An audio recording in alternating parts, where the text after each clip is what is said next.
what is the best way to utilize a 1031 exchange? So, Jeff, do you want to play with the 1031 exchange, or do you want me to keep going? Oh, you're doing great. I'm just listening here and learning. And Oh, stop it. He's still mad about his mom's tractor. Your mom drives a tractor. Like I was just thinking back to the elementary school. Everybody always say, "Your mom wears combat boots."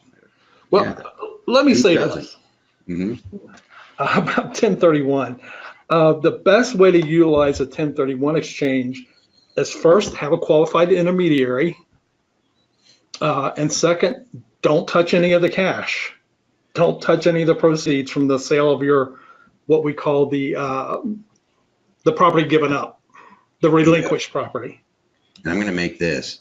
It's real estate only. There are no 1031 exchanges for anything. So the best way to utilize a 1031 exchange is to sell real estate and buy real estate.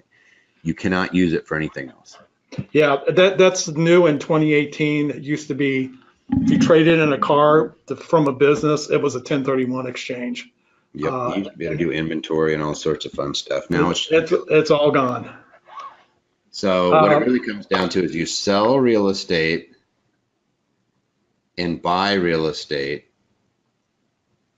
And this could actually go in reverse order. You could actually call it a reverse exchange where you buy real estate and then sell it, but it has to be of greater than or equal value.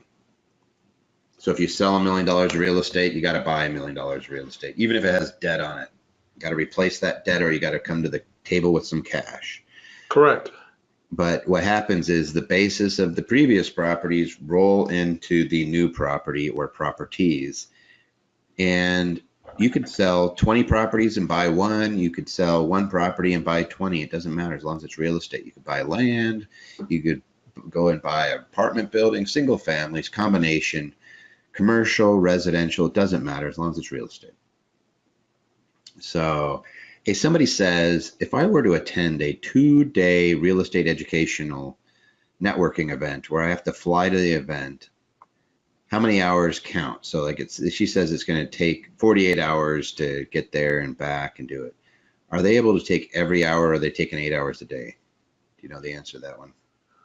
I would think it would just be their travel and education time. I don't think you could count all those hours. Yep. It's just going to be your actual hours. So if your actual time spent traveling, because the IRS doesn't get to tell you, you have to go the fastest route. So right. You can actually take a cruise ship to go to an event if you want to, as long as it's travel. There's actually rules on that. It's twice the federal per diem. That's the maximum amount per day. So like if federal maximum per diem rounds is $400, then you could write off $800 a day taking a cruise ship to go to a meeting. Not having a meeting on a cruise ship, but going to a place to go, you have to use it as transportation. So Joshua asks, I thought we can take the boot, meaning the cash out of the 1031 exchange. You can always take the boot, but you have to remember that every dollar of boot taken creates a dollar of taxable gain. Yep. So you have to pay tax. Up to your total gain on the sale. Yep. So you don't want to do boot. Yeah, you just have to be willing. You have to know that ahead of time, that if you take cash out of this deal, it's probably going to cost you some tax. Yep. Or you just wait. So you do your deal, you buy something, and then you're going to refi it somewhere down the road. Then they don't really look at any of that stuff. I suppose that they could always try to argue that somehow that was taxable, but I think they've been pretty successful at doing the loan after the sale. No, most of the facilitators I work with, it's always like pigs get fat, hogs get slaughtered. Give yourself some time. Yeah. Give yourself some time and then take it out. They're not in the habit of doing that. If you're taking the money at closing, then they will have an issue with it. And your facilitator is probably going to be looking at it going, hey, it's taxable. Yeah, from what I've seen, they recommend that you do not refinance before you sell. You refinance after you purchase your replacement property. Yep. And someone says, how do you use the Delaware statutory trust to avoid the timelines? You're not using it to avoid the timelines. You're using it to meet the timeline. So you're buying. So if you sell and you have 180 days to go close the close. So you have 45 days to identify replacement property, and then you have to close within 180 days, and you're worried about making that because you're in commercial or something you just sold, and there's like you're just, oh, there's no way I'm going to be able to identify and close. You use a Delaware statutory trust and it meets the test, and then you're going to do another 1031 exchange from the Delaware statutory trust to the new property. So if you're really worried about the timeline, then do a reverse exchange where you use a facilitator to acquire the property that you're going to sell and go into. And again, you still have 180 days, so you still got to get that thing done in 6 months. Now, I know somebody's going to ask, how long do you have to hold a property before you do another 1031? We've researched this, and the courts are all over the place on this question. It's investment property. Yeah, we've seen it from a week or days to they've disqualified them years after they purchased the second property. So it gets a little crazy. There is absolutely nothing that tells us what the real answer is. It's kind of weird. I would think that as long as it's investment property, you can do multiple exchanges into investment property. I've never seen I've actually seen it where we did a shopping center that went into multiple ticks, and then they ended up selling multiple ticks to get to the properties that they actually wanted to acquire. They were parking it for a while.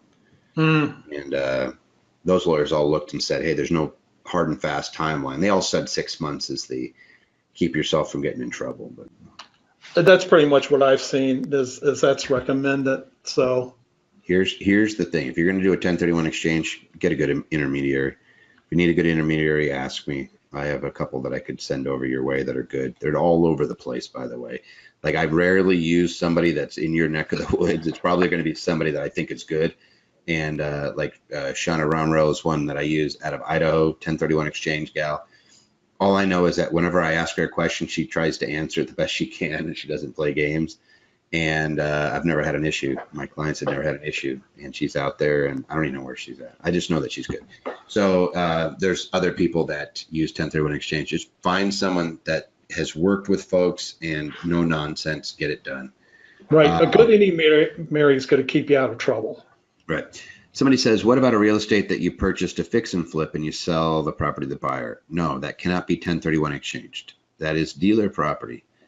And yeah, you get taxed on the income. The reason, Kathy, is that there's two types of income. There's investment income and there's ordinary income from development and dealer activities. And when you buy to sell, you're a car lot. You're not an investor. You're buying cars to put on your car lot to sell. That's what you're doing.